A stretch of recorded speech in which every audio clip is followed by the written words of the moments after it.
В эти дни протоиерей Якутской епархии отец Павел провел богослужение и божественную литургию для православного прихода Амгинского района. Также была проведена встреча с руководством района по вопросам реконструкции Амгинской часовни. На сегодняшний день в районе насчитывается около 1000 крещенных жителей. Амгинский православный приход святого Александра Невского юридически оформлен с 2016 года. Верующие Амги активно участвуют в духовной жизни района, собираются на богослужения и божественные праздники. Построенная для прихода часовня в зимний период закрывается в связи с отсутствием электро- и теплоснабжения. Амгинский православный приход совместно с администрацией района планирует провести капитальный ремонт часовни. В данное время идет вопрос финансирования и поисков спонсоров.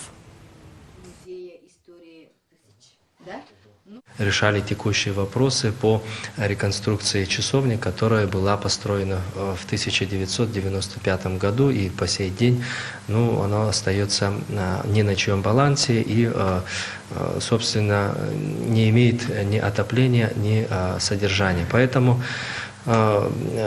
вопрос для нашего прихода, села Амга, православного прихода, он является насущным, потому что, конечно, было бы очень хорошо, чтобы он был задействован круглогодично.